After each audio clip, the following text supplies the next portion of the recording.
way back when we just started this channel, I did a very, I would consider, unique experiment based on a quote from Helmut Marko. Put Max Verstappen in a HAAS and he would get pole in just about any conditions. Well, now we're going to test that theory once again, but the ones that have been here since then, you will know that I was the one controlling HAAS in that particular experiment.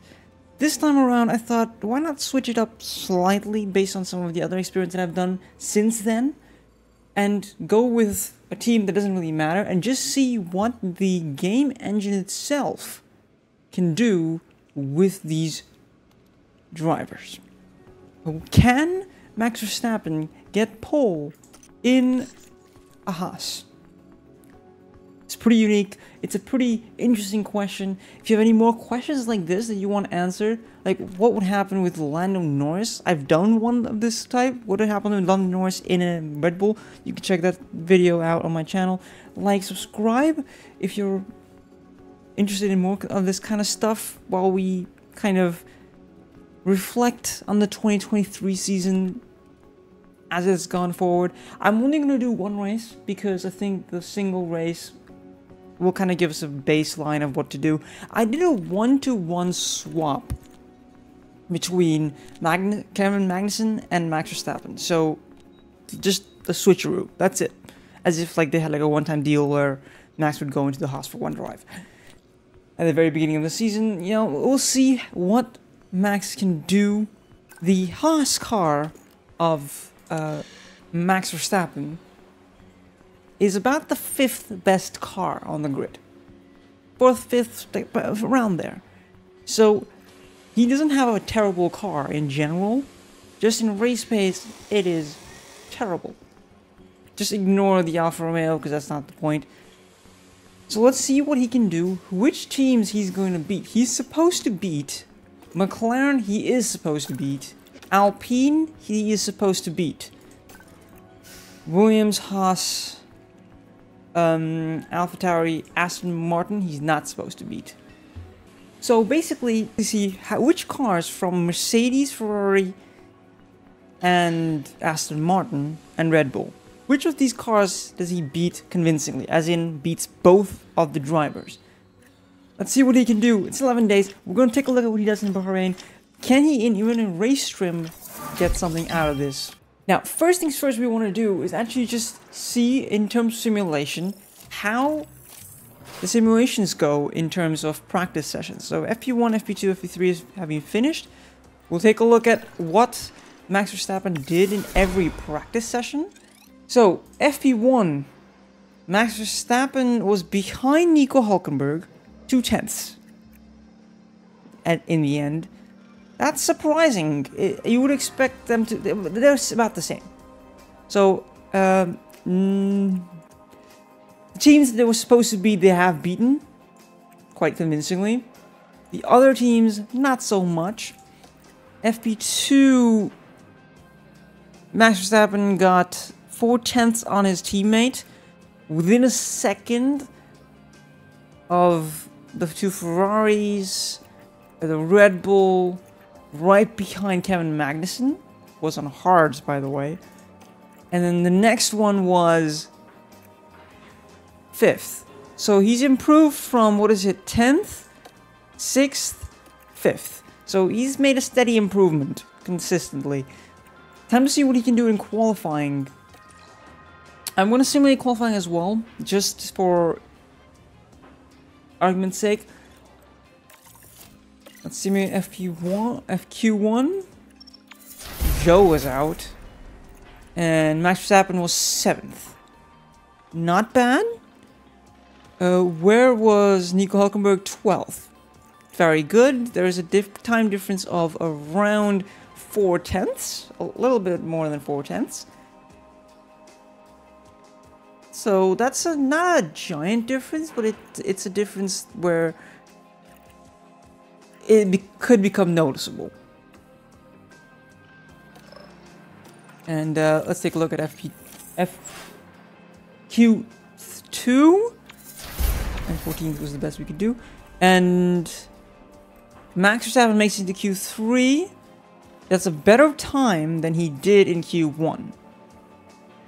Considerably so. Nico Hulkenberg just doesn't make it into Q3. So far, it is what we expect to see. And Max Verstappen just pulls out an absolute blinder and gets P3 on the grid with a HAAS. Okay.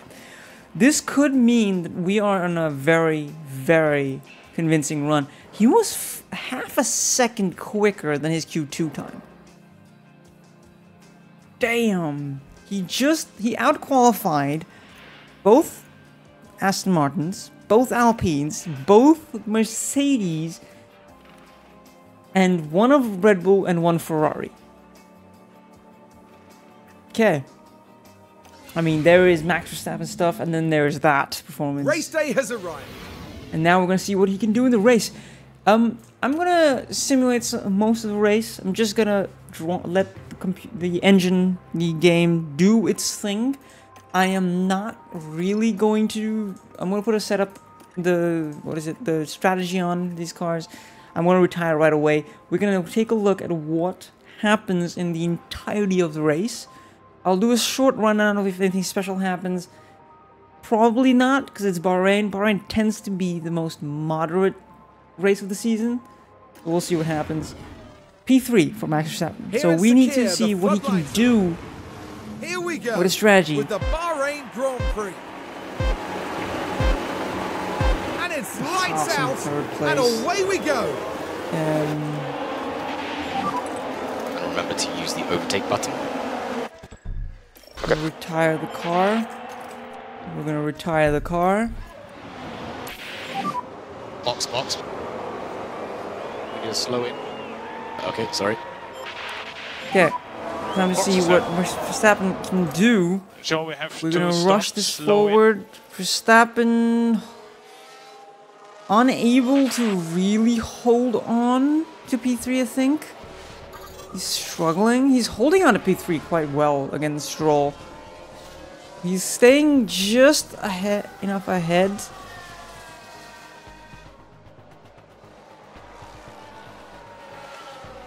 He's staying in DRS of Stroll. And he's now out of DRS from Stroll. Oh, he's fighting the Aston Martin. P9 is the best Verstappen can do, I think, at the moment, because Russell is a little too far ahead. Unless Russell just has like a drop off of the century,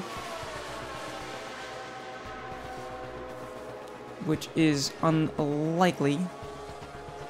Ooh. P8?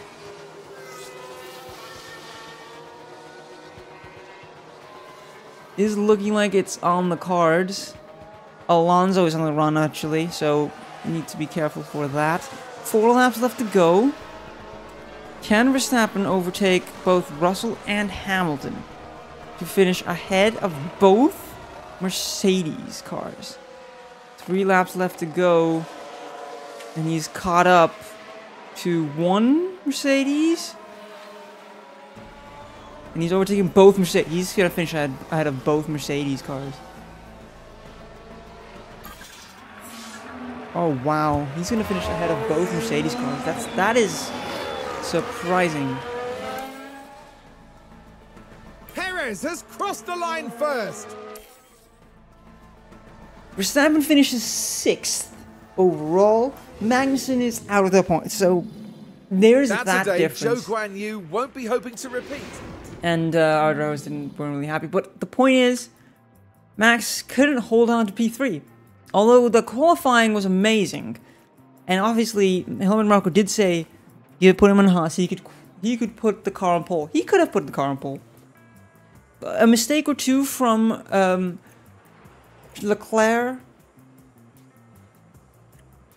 would have meant that there was some kind of major performance out of this drive, but hey, 6th place is not a bad run. Finishing ahead of both Mercedes drivers on track, 3 seconds ahead of them, in fact. Faster than Russell. About the same pace, but slower than Hamilton. It's crazy though.